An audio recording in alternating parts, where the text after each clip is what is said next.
Ya, halo kalian semua, bersama saya lagi Profesor Y. Dan kita udah berada di penghujung bulan Ramadan. Jadi mungkin ini adalah episode terakhir dari podcast spesial Ramadan, tentang membuat Ramadan kita menjadi lebih baik lagi di bulan Ramadan kali ini.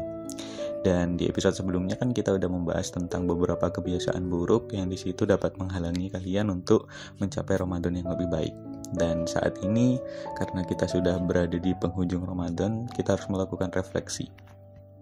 Mungkin di beberapa episode yang lalu, saya sudah membahas tentang apa itu Lailatul dan bagaimana hikmah dari Lailatul Qadar tersebut. Dan menurut saya sendiri, ini juga merupakan Lailatul Qadar itu adalah merupakan sebuah bonus dari bulan Ramadan. Dimana ketika kalian di situ tidak bisa mendapatkannya, pastinya kalian akan merasa rugi sekali, karena malam Lailatul Qadar ini hanya datang sekali dalam setahun, sehari dalam setahun, bahkan gak sampai sehari, hanya semalam dalam setahun. Dan itu merupakan sebuah berkah dan juga rahmat yang tersendiri bagi orang-orang yang beriman. Dan jangan sampai kita di situ bisa gagal dalam malam Lailatul Qadar ini. Mungkin banyak di antara kalian yang di situ nggak tahu. Ya, memang semua kita nggak tahu kapan malam Lailatul Qadar itu tersendiri.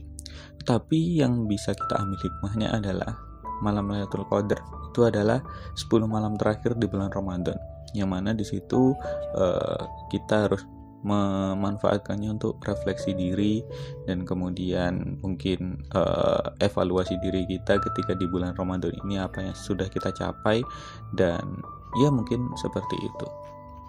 Tetapi miskonsepsi tentang malam Lailatul Qadar ini tersendiri bagi bagi masyarakat Indonesia tentunya ya, bahwa malam Lailatul Qadar ini kita sebenarnya itu tidak disuruh untuk menebak-nebak malam Lailatul Qadar ini hari apa, jatuhnya di tanggal berapa, dan ciri-cirinya seperti apa, itu udah ada. Tapi kita itu gak disuruh menebak. Sama seperti di hari kiamat, kita itu gak disuruh untuk menebak kapan hari kiamat itu ada, kapan hari kiamat itu terjadi. Nggak ada yang menyuruh kita untuk menebak hal tersebut. So, apa yang harus kita lakukan saat malam Lailatul Qadar ini? Ya, saat malam Lailatul Qadar kita memang nggak harus menebak, tapi di 10 hari terakhir itu, 10 malam terakhir itu, kita memang harus di situ meminta ampunan kepada Allah sebanyak-banyaknya, supaya kita di situ bisa keluar dari bulan Ramadan ini bisa menjadi seseorang yang lebih baik lagi, dan pastinya tidak melakukan dosa yang lebih besar lagi ketika selesai di bulan Ramadan ini. Entah turunnya itu di malam keberapapun, tapi ketika kalian di situ di 10 hari terakhir itu benar-benar bisa mengevaluasi diri kalian, pastinya kalian akan mendapatkannya. Jangan sampai kalian ada bolong satu kali pun dalam malam Lailatul Qadar itu. Nah, gitu. Dan ada miskonsepsi yang mungkin terjadi di masyarakat Indonesia. Masyarakat Indonesia mungkin, ini Lailatul Qadar turun di malam 21 atau malam 23, terus kemudian setelah itu yang mungkin udah kelewatan gitu jadi putus asa, saya gak dapat malam Lailatul Qadar.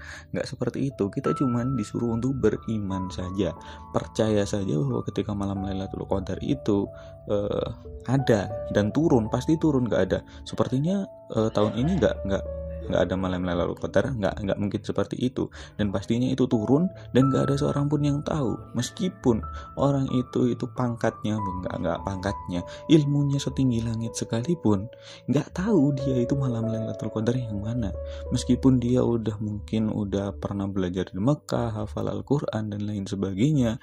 Itu bukan jaminan dia tahu bener pasti malam Lailatul Qadar itu kapan.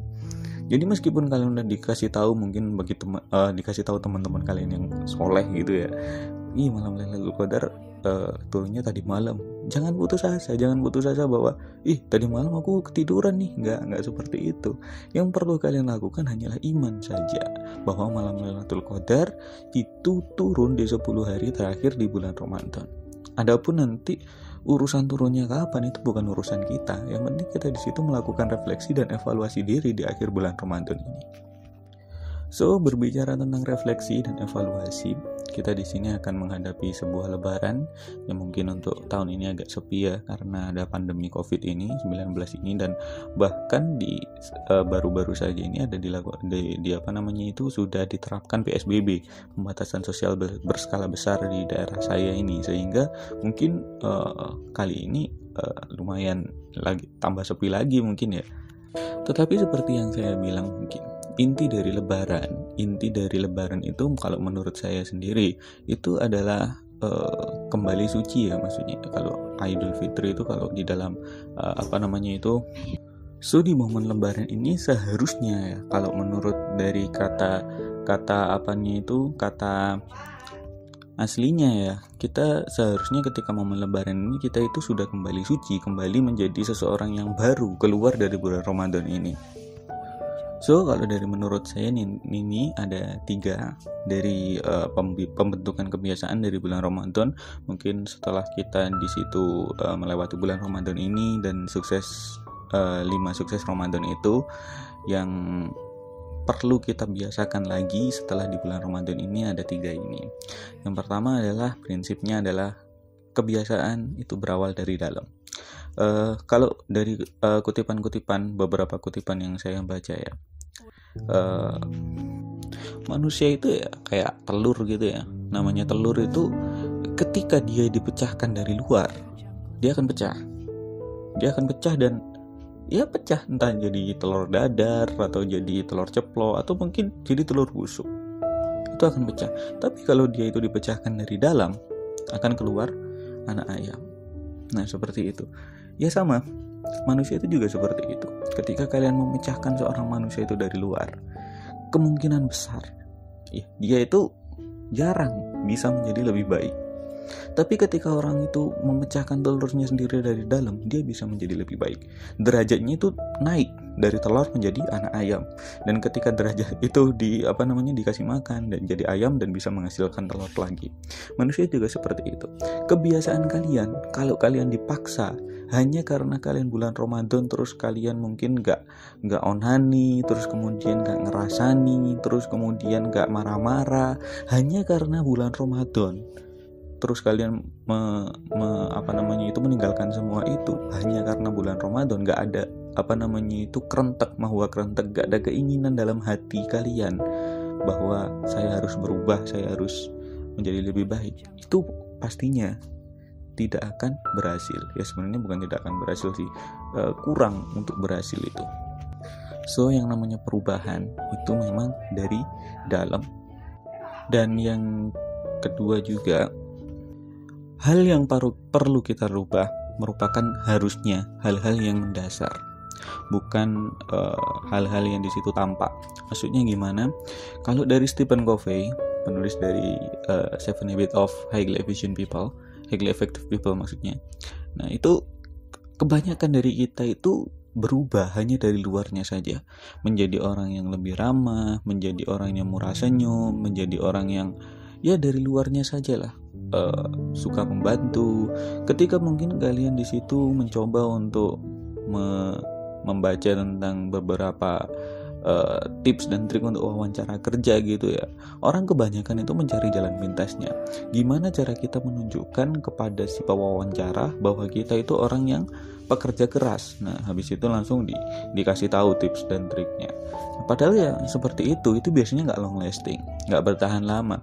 Kalau kalian hanya mengubah tampilan luar kalian, itu nggak akan bertahan lama. So dalam perubahan itu sendiri, ketika kalian ingin berubah, benar-benar ingin berubah, harusnya kalian harus mengalami perubahan itu dari dasar, dari dalam dasar sifat kalian. Mungkin kalian di situ mengembangkan sifat-sifat yang baik berdasarkan prinsip yang baik. Contohnya mengembangkan sifat jujur. Entah di situ ada paksaan atau enggak, yang penting dikembangkan sifatnya jujur.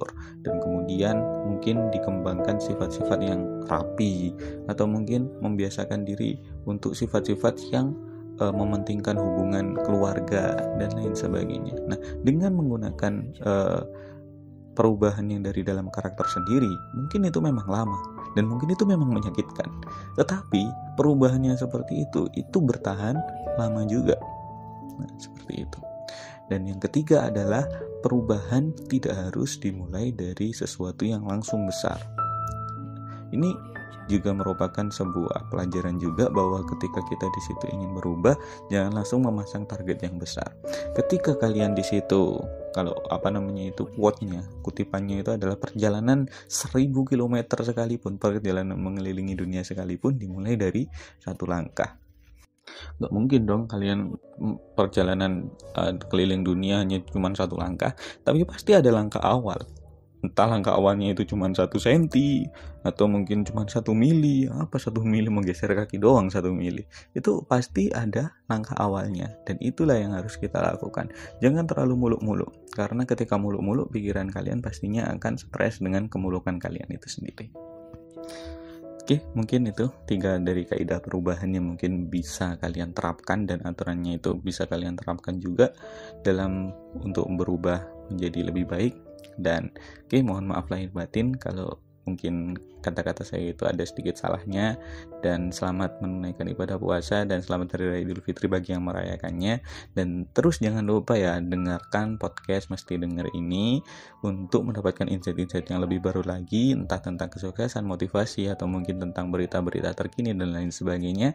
Dan juga kalau kalian ingin tutorial skill-skill pemrograman atau mungkin skill-skill untuk belajar ujian matematika dan lain sebagainya, kalian bisa melihatnya di channel YouTube kami, yaitu Mesti Sukses. Di situ saya akan menjelaskan beberapa life skill, entah time management dan lain sebagainya. Itu ada di channel Mesti Sukses. Dan juga kalau kalian di situ ingin artikel-artikel yang bisa kalian baca di waktu senggang, atau mungkin artikel yang di situ mencerahkan pikiran kalian bisa membacanya di web mestisukses.com. Oke, mungkin seperti itu saja. Selamat Hari Raya Idul Fitri. Mohon maaf lahir batin. Terima kasih kalian semua sudah mendengarkan, dan sampai jumpa.